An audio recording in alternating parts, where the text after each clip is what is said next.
기독교는 어때요? 기독교의 본질이 뭡니까? 여러분은 언제 구원받으셨어요? 성경에 뭐라고 기록되어 있어요? 1978년 몇 월 며칠 이런 거 말고요. 창세 전에라고 기록되어 있잖아요. 성경들을 읽으세요. 창세 전에, 그죠? 창세 전에 구원받았다는 게 무슨 말이냐고요, 도대체가. 에베소서에 나오잖아요. 이미 창세 전에 너희들을 하나님의 아들 삼았다 그래요.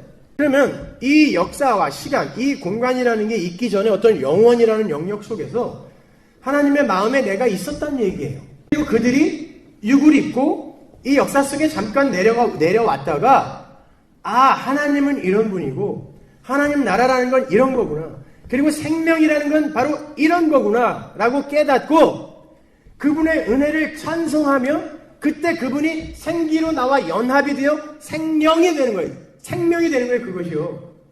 생명은 인간들이 선악과 따먹고 생명나무 실과로 손을 뻗어 쟁취할 수 있는 게 아니라 네페시라는 죽은 존재로 있는 그 상태에서 하나님이 호흡, 숨, 콧김을 불어넣어 그냥 살리는 걸 생명이라 그래요. 근데 우리는 어떻게 기독교를 이해하냐면 그 생명을 위해 내가 무언가를 자꾸 열심히 해야 된다라고 생각해요. 그거 하지 말라는 거 아니에요. 열심히 하세요. 열심히 사세요. 제발 좀. 세상 사람들에게 욕 좀 먹지 말아요. 기독교인들이. 열심히 사세요. 그러나 그게 생명을 얻을 수 있는 방법은 아니에요.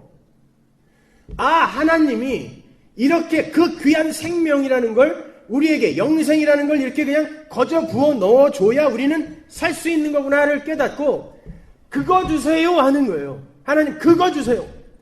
나 선악 따먹고 생명나무 내 손으로 먹으려는 이 시도 멈출 테니 하나님 진짜 그 생명 주세요 하고 가는 게 기독교예요. 그러기 위해서 반드시 우리가 겪어내야 할 게 뭐냐면 나는 죽은 자구나. 내가 진짜 죄인이구나 라는 자각이 먼저 있어야 되는 거예요. 그런데 그렇게 불편한 이야기를 하면 교인들이 여기에 와갖고 굉장히 불편해 하거든요. 왜? 말씀이 자기의 죄인됨을 까발리고 폭로해버리기 때문에 아파요. 그래서 별로 앉아있고 싶지가 않아. 그런데 이 교회가 세력화가 되어버리면 교인들 머리 하나하나가 이게 다 힘이란 말이에요. 이 머릿수 하나를 놓치지 않기 위해선 그들이 듣기 싫어하는 말을 하면 안 돼요. 그래서 그 다음부터는 비위를 맞추기 시작하는 거예요. 그러니까 너도 좋고 나도 좋고 여기 오면 은혜 받다고 하고 가는데 세상 사는 건 여전히 개판이고 이렇게 되는 거예요. 천만의 말씀. 말씀은 항상 우리를 죽은 자, 죄인으로 먼저 폭로시키게 돼 있어요. 이것도 죄였어. 이렇게. 그러면 어떡하지? 내가 최선을 다해서 행한 이것도 하나님이 기뻐 받으시는 게 아니라면 하나님이 가장 미워하는 게 내가 내 영광을 위해 창조한 자라고 나를 이야기했는데 나는 여전히 나의 영광을 위해 살잖아요. 심지어 신앙생활도 나 잘 되기 위해 하지 뭘 우리가 대단하게 그렇게 하나님의 영광을 위해서 합니까? 그 숨은 누구 위해서 쉬어요? 나 살라고 쉬죠. 하나님의 영광 위해서 쉬세요? 그러면 숨 쉬는 것도 죄네요? 그러면 가장 먼저 우리가 자각하고 고백해야 될 건 사도 바울의 고백처럼 내가 죄인 중에 괴수네요 라는 고백이 선행돼야 돼. 그런데 하나님이 성경을 통하여 나 같은 죄인 중에 괴수에게 거저 생명을 주셨다네요. 은혜로 선물로. 여기에서 뒤집어지는 거죠. 아니 어떻게 나 같은 걸요 하나님 이러고 거기에서 찬송이 터지고 그렇게 하나님이 저를 살리지 않으면 저는 도저히 하나님 앞에 기쁜 그러한 삶을 살아낼 수 있는 자가 아니군요를 깨닫는 사람은 진짜 하나님이 기뻐하는 삶을 살게 돼요. 오늘날 우리가 이야기하는 도덕적, 윤리적 그런 삶 정도가 아니라 진짜로 하나님께 연합되는 그 삶을 사는 거예요. 조금씩.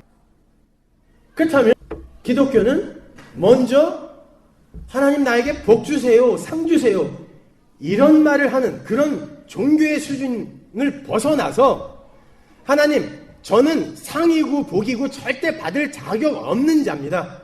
근데 하나님 살려주셨으니 이렇게 상으로 생명 먼저 주셨으니 나의 분깃으로 하나님을 주셨다고 하오니 나의 친구 벗으로 하나님이 나를 벗으로 불려주셨다고 하니 하나님 제가 도대체 어떻게 해야 됩니까? 이리로 가야 되는 거예요. 그분을 감격시키기 위해서 뭘 하려고 먼저 들고 뛰는 게 아니라 그런데 기독교도 그냥 복받는 종교가 된 거예요. 거기도 샤머니 하나 필요하죠. 하나 세우죠. 그리고 당신이 축복권 저주권 갖고 있으니까 하나님한테 잘 부탁해서 내가 원하는 것 좀 어떻게 얻어줘 라고 부탁해. 여기서는 그래 알았어 하고 너스레를 떨면서 뭐 이런 관계의 거래가 성립이 돼요.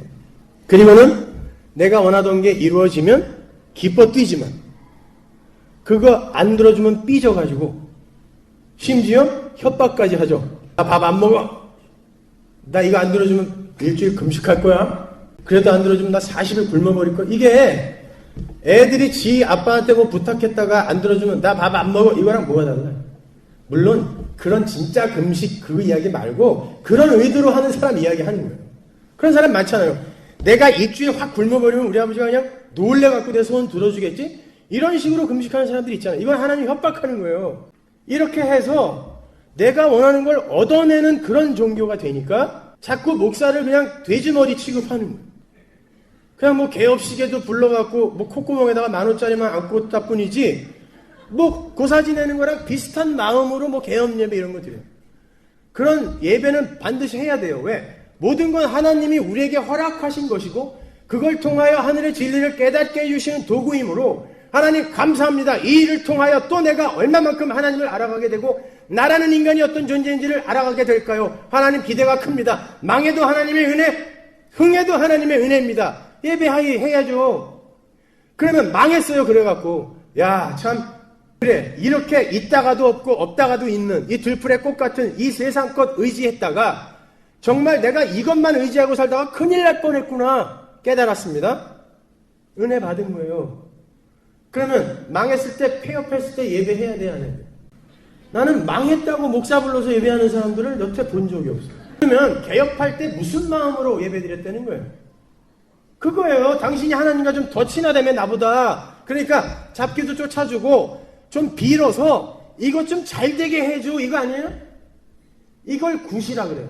여러분 잘 분별하세요. 영원한 생명이 걸린 문제 아닙니까? 여기에 관심 없다면 오케이 맘대로 하세요. 맘대로 사세요. 그냥 열심히 바리새인들처럼 최선 다해서 하고 하나님께 이 독사 새끼들아 라는 욕 먹어도 뭐 나는 할 말 없어. 생명에 관심이 없다는데. 그러나 그 생명에 관심 있으면 오늘부터 궁금해하세요.